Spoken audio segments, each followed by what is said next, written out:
नमस्कार पिलामाने आज पिलामाने सप्तम श्रेणी साहित्य बही थिबा एक सुंदर पद्य आलोचना करिबा। पिलामाने पद्य भितर को तुम निश्चय जीवी ता पूर्व तुम मान को गोटे प्रश्न मोर। अच्छा कहल पिलामाने आकाश रे केतेबेले तुमे सूर्य एवं केतेबेले तुमे तारा देख? जतेबेले सूर्य सेतेबेले कोन तारा माने देखा जाती ना? तो निश्चित भाव में जितेबाला दिन हुए सेतेबाला देखा जाए सूर्य आ जितेबाला राति हुए सेतेबाला देखा जाए तारा। तेणु असूर्य अंधकार भितर जो मैंने दिकी दिकी हुई जलती से माने होचंती तारा, किंतु जहाँकर उदय जोगु सारा जगत रे आलोकर ढेउ खेली जाए। एपरिकी वर्णांधता भोग थिबा रोग माने मध्य आलोकर जे उपस्थिति को बारी पारती। ज्ञान भक्ति और विश्वास मैत्री त्रिबीजपत्री चिंता चेतना और चिरंतनतार सहयात्री त्रिबीजपत्री। नमस्कार पिलामाने आज पिलामाने सप्तम श्रेणी साहित्य बही थिबा एक सुंदर पद्य आलोचना करिबा। पिलामाने पद्य भितर को तुम निश्चय जीवी ता पूर्व तुम मान को गोटे प्रश्न मोर। अच्छा कहल पिलामाने आकाश रे केतेबेले तुमे सूर्य एवं केतेबेले तुमे तारा देख? जतेबेले सूर्य सेतेबेले कोन तारा माने देखा जाती ना? तो निश्चित भाव में जितेबाला दिन हुए सेतेबाला देखा जाए सूर्य आ जितेबाला राति हुए सेतेबाला देखा जाए तारा। तेणु असूर्य अंधकार भितर जो मैंने दिकी दिकी हुई जलती से माने होचंती तारा, किंतु जहाँकर उदय जोगु सारा जगत रे आलोकर ढेउ खेली जाए। एपरिकी वर्णांधता भोग थिबा रोग माने मध्य आलोकर जे उपस्थिति को बारी पारती एवं दृश्यमान जगत को सुंदर भाव देखि पारि थांती से होचंती सूर्य। सेइथिपई तो सूर्य केवल आलोकर देवता नुहंती, से मध्य ज्ञानर देवता, से मध्य प्रकाशर देवता, से समस्त प्रकार अंधकार को दूरीभूत करुथिबा ज्ञान एवं प्रकाश बा आलोकर देवता। पिलामाने आज मु तुम मानकु गोटे एमिति कविता पढ़ेबी जो कविता रे केवल ए तारा एवं सूर्य भितर एक तुलनात्मक समीक्षा अछि एवं कवितार शीर्षक होछि तारा सूर्य। कविता केमिति आवृत्ति होछि तमे सुन एवं तमे मध्य से भली भाबरे कविताटी को आवृत्ति करिवो।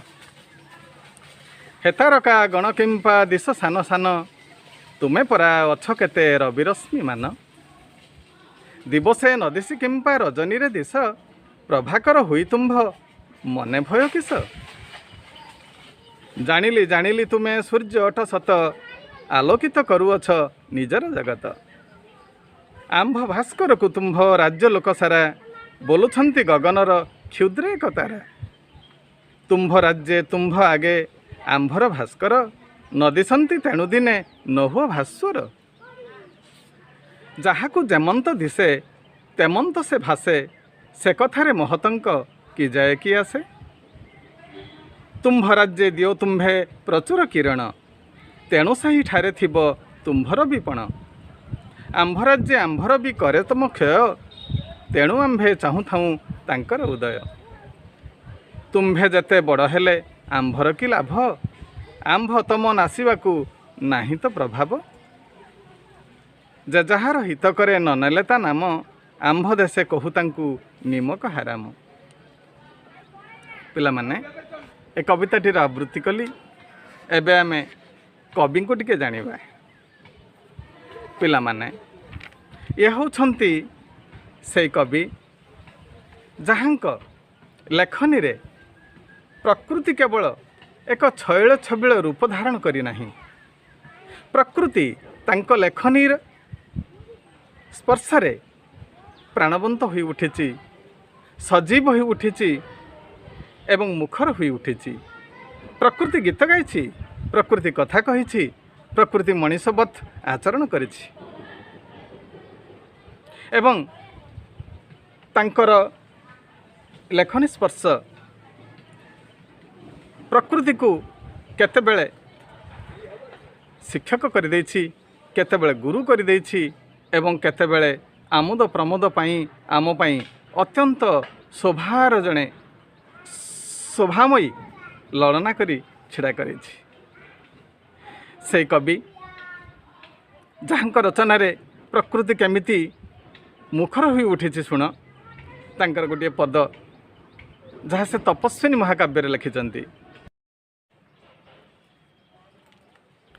मंगले अइला उषा विकचरा जीवदृषा जानकी दर्शन तृषा हृदय बही कर पल्लवे निहार मुक्ताधरी उपहार सतींक बास बाहार प्रांगणे रही ललित मधुरे कहिला दर्शन दिय सती राति पाहिला समीर संगीत गाए भ्रमर वीणा बजाए सुरभि नर्तने थाए उषा निर्देशे कुंभाटुआ होई भाट आरंभिला स्तव पाठ कलिंग इला पाट मागध बेसे कलकंठ कंठे कहिला उठ सती राजराणी राति पाहिला। ये हूँ गंगाधर मेहरंकर प्रकृति जे गीत गाई जे कथा कही जे नाची एवं आमोद प्रमोदर देवी पलटि जाइए। तेणु से प्रकृति कवि गंगाधर मेहर जन्म तांकर 1862 मसीहा अधुना बरगड़ सेतेबेले अविभक्त संबलपुर जिला बरपाली ग्राम रे तांकर जन्म। तो आसीथिले से श्रावण पूर्णमी रे एवं गले मध्य पूर्णमी रे चैत्र पूर्णमी रे गले 1924 मसीह तांकर इहलीला संवरण हुए। कवि गंगाधर मेहर जने अति दुस्थ एवं